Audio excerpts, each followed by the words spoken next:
Ladies and gentlemen, behold, the new Tony Ferguson of the UFC is here. Because Israel Adesanya, who is on a 3-fight losing streak, is going to lose against Joe Pyfer. Joey Pyfer. Now, I have to say, if this was prime Adesanya, you know, the Adesanya that faced off against Paulo Costa, he would destroy Joe. Joe Pyfer would get picked clean with those giant leg kicks. His whole face would be bloodied and busted, bruises and gashes everywhere. It would be a round 2 TKO finish. I acknowledge that. But Adesanya is not the same anymore, man. You lose to Strickland. And here's the thing. It was the Pereira fights. The 2 Pereira fights is what drained Izzy. If he just kept his mouth shut and never called Pereira out and never did that whole stint about, oh, I beat that guy one time. If he just kept his mouth shut, Pereira probably would have never came into the UFC. And we would have seen Izzy rack up even more title defenses. But the 2 Pereira fights really did damage to him.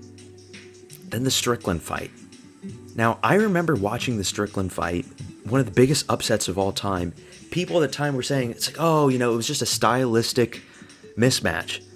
Strickland just has that weird style where he just pushes forward, always checking every single kick, and got you with the jabs and with the striking. Okay, next fight, DDP. DDP was an underdog for that one.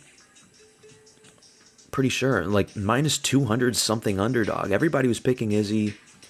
You know, the consensus going in was that DDP was too slow. He swings wildly.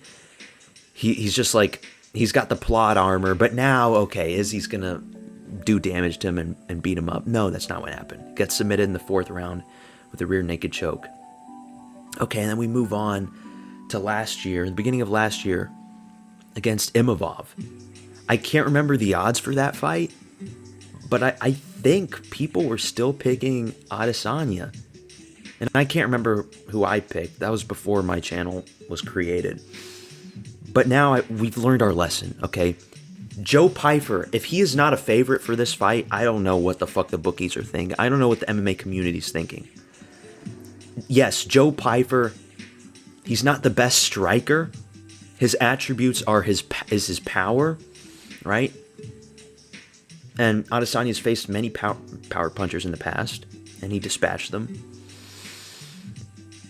But Pyfer's got decent grappling too, and he's very physical. He's very big for the division. He could easily be fighting at 205 if he wanted to. I'm picking Pyfer, you know? Was grappling against Abus Magomedov like that? I know Abus Magomedov isn't a grappler himself, but he's Dagestani. Okay, that's something. He's got the Dagestani base. He was grappling when he was a little kid and probably didn't practice much. And, you know, he's still practicing in the gym. And he submitted Abus Magomedov like that.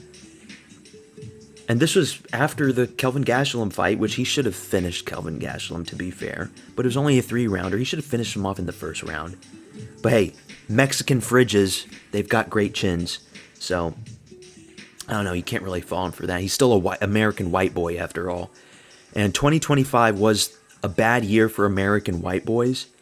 But we don't know what 2026 is going to look like. Okay? Gaethje might just flat out knock out Paddy Pimblett. Pyfer might go out there and brutally uppercut Adesanya in the 1st round. We don't know. And Adesanya, he's like, what, 37 now? 37, or I think he's like 36, about to be 37. That's not deadly old for middleweight. But man, that's getting into like the Brunson years, you know? Brunson, he was at that age where he just completely fell off. Those are the ages where you fall off and you lose to guys that are younger, healthier, and hungrier than you are. And you know Joe Pyfer is a really hungry guy right now. He's ranked 15, going up against number 6. If he wins this fight, he'll be up there in the top 10. And depending on who he fights next after this one, if he wins, like if he fights a big name after Adesanya, he might just get a title shot. I hope they don't do Pyfer versus Chimaev before they do Fluffy versus Chimaev.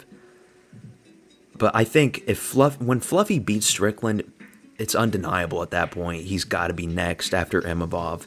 It just sucks that Chimaev's not an active champ. But I'm going to pick Joe Pyfer for this one. He's got to be a minus 180 favorite.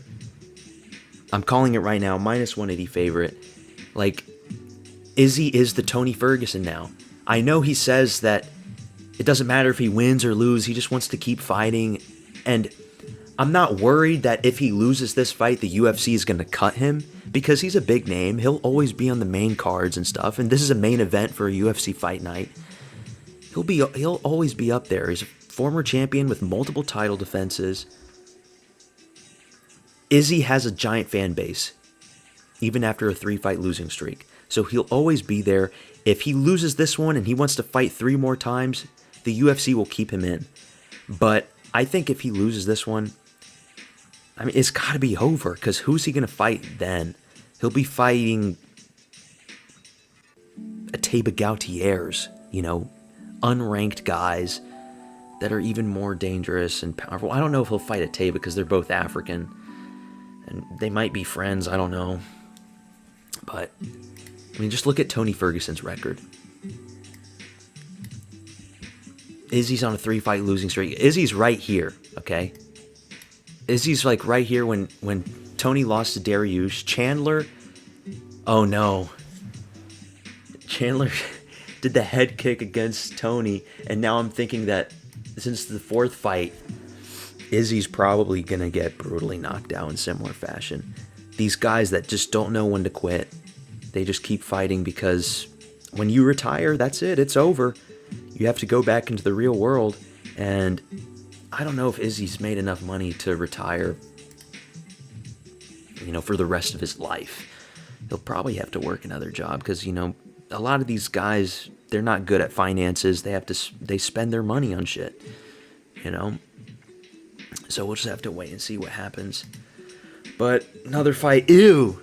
Grasso versus Barber 2, who cares? I guess Blanchfield's going to get the next title shot, because I was thinking they should probably rebooked Blanchfield versus Barber, but nah. In other news, Triple H is out against the Brazilian Butch, Amanda Nunes. That title fight, the co-main event for UFC 324, it's canceled. We only have one title fight, and it's an interim title fight for the first card of the year. 2026 is starting off on a bad note. I am not hyped up for women's fights, but I was actually hyped up for that one. I was curious who was going to win. I really was. I was like, oh, Triple H. I didn't know who was going to pick. But now it's ruined. Women's bantamweight is just completely destroyed. It is a forsaken division. I don't know what the fuck they're going to do. It is such a horrible division, but who cares? That's all I got for this video. Quick update video. Just wanted to get this out. Subscribe to my channel, motherfuckers. We're so close to UFC 324, man. But I'll catch you in the next one, guys. Peace out.